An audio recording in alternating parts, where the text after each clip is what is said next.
going to be, but they were just there seeing whether they should or could. Something obviously must have told them this guy, is not to be that.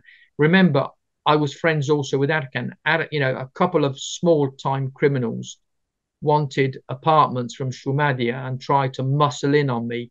A big, big, big, big, big, velikih greška, big mistake, as they found out to their cost in due course. Željko, you need to understand, was a fair man. If you owed him money on a Friday and you went to him on a Friday and said, I can't pay, can I wait till Monday? There would be a problem. But if you went to him on the Monday and said, Željko, nema pare, this, that, all that, no problem. Because you mustn't presume that someone is going to do something in your favor.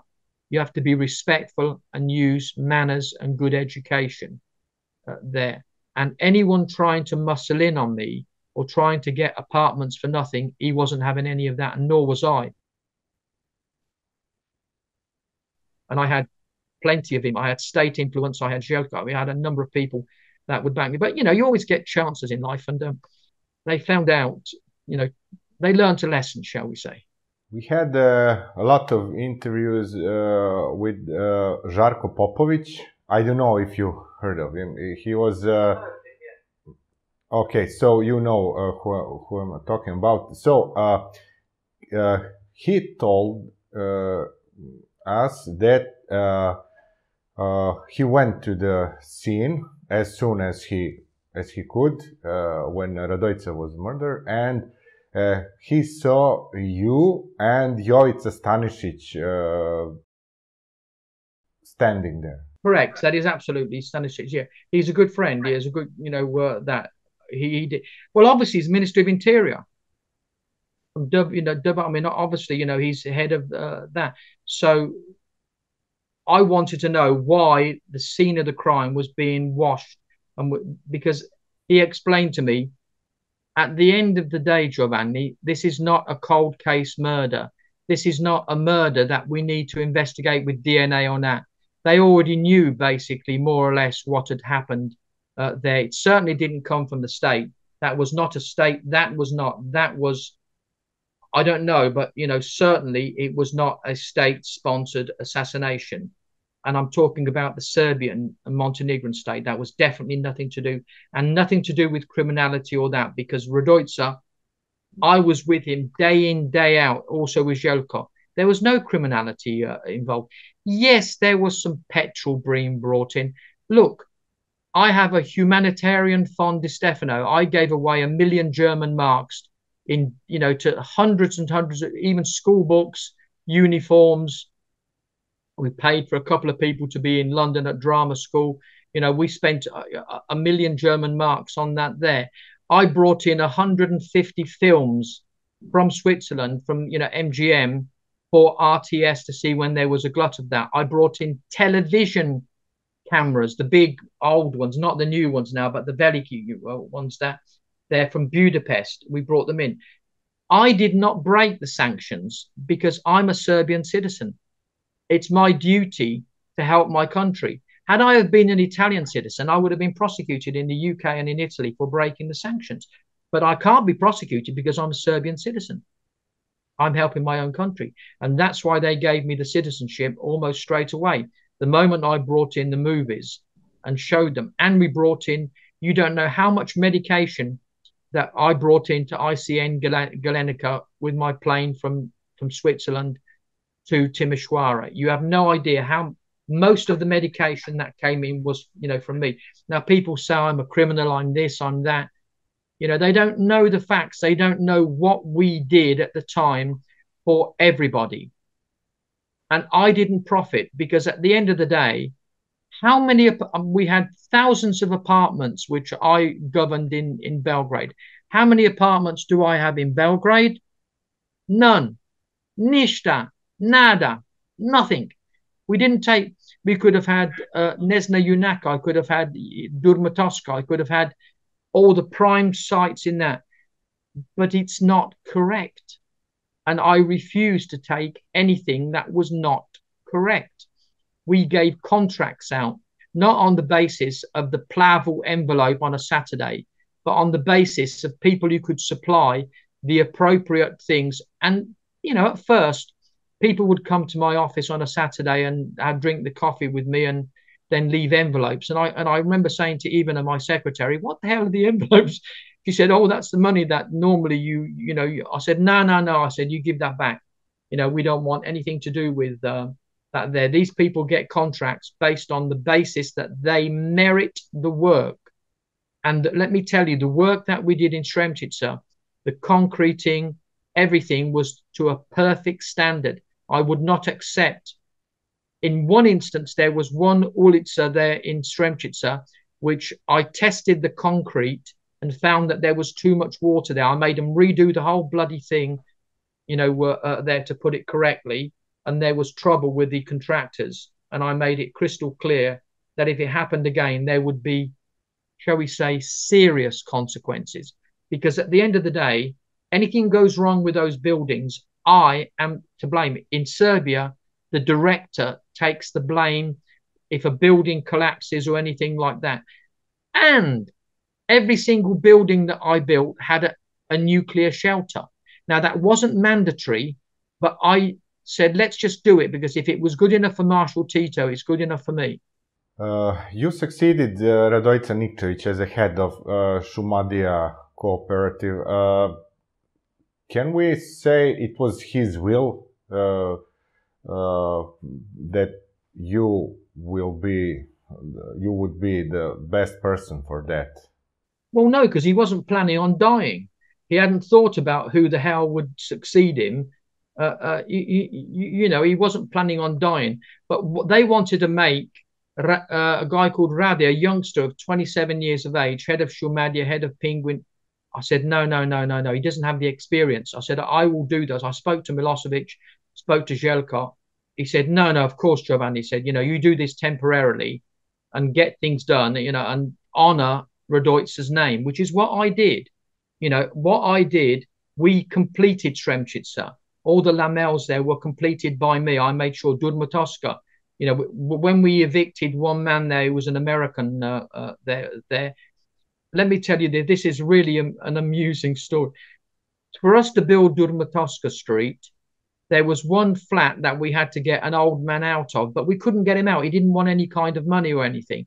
The first NATO bomb, where did it fall? In Durmatoska. You couldn't make it up. And Željko said to me, you have some guzica, Đovani. You really do. You know, I said, but it's not what I want. He wasn't there, of course, but, you know, he was away in America, but the apartment was, and so we were able to build the buildings that are there, you know, the commercial, the locales and everything.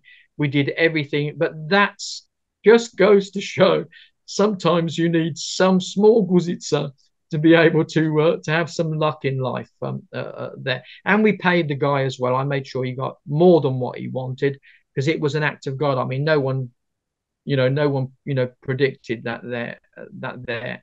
And I think that my time in Serbia, leaving aside that I found a country and found a beautiful family that I now have, you know, that to me has been my victory. Not money, because we didn't steal any money. Not Radojica didn't, and nor did I. None of us have done any of that. Those people who didn't have their apartments finished was because of the war, because of the bombing, not because of anything else there. But now I think that technically is a good time for cooperatives to come back into Belgrade, because the prices are going sky high, and it's time now for the people. And I do have a meeting planned with Alex Vučić, and I will be talking to him about this.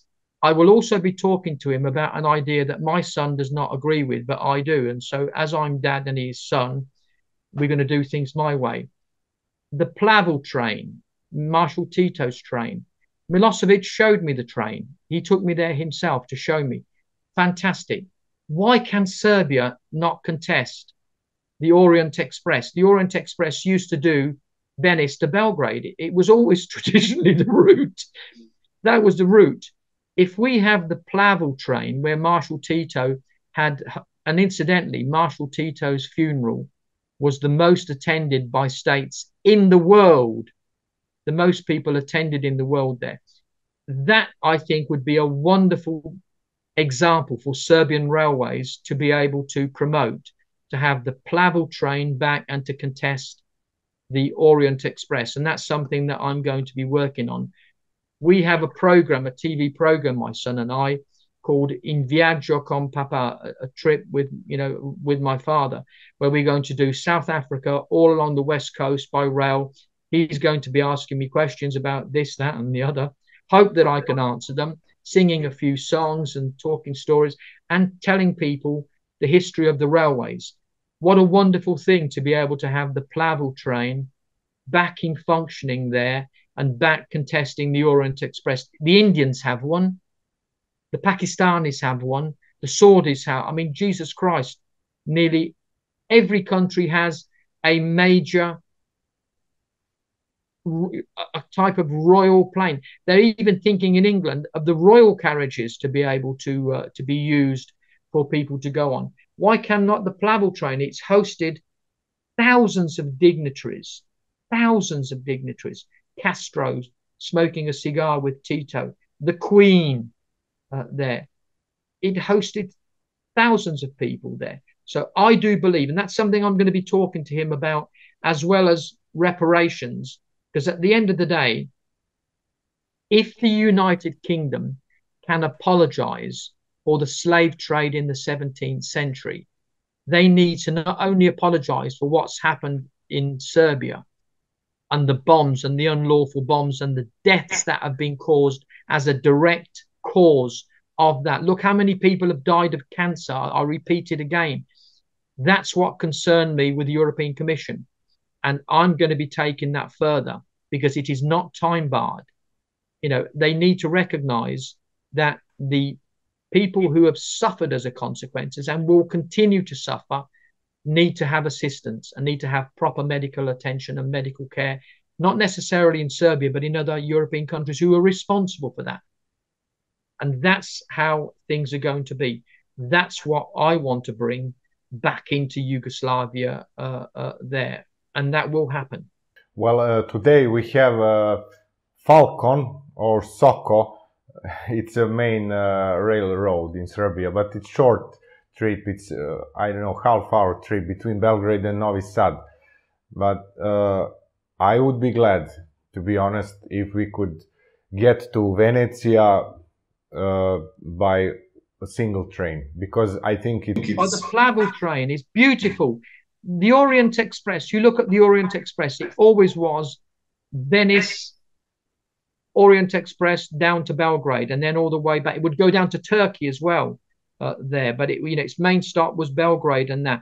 And I still say that Serbian railways, because Serbia is in the Council of Europe, people don't understand what that means. The Council of Europe is a council of more than 60 countries that have a united. They're also subject to the European Court of Human Rights. That application was done by me. That application was done by me and Jovanovic, Vlasic. We thought about that long time ago, because it was the only way that Serbia was going to be integrated within the European Union, because people like that idiot Arnold van Linden and Sky News, which I subsequently spoke to Rupert Murdoch about then, and they removed him, was giving prejudiced information on the media as to how terrible things that the Serbs were doing. But it wasn't anything the other way around. Look, war is not about playing chess. It's murder. You have to kill people in a war. You don't have to talk war. You have to kill people. That's what war's about. And that's why I repudiate war. And that's why I was glad when there was a cessation of everything.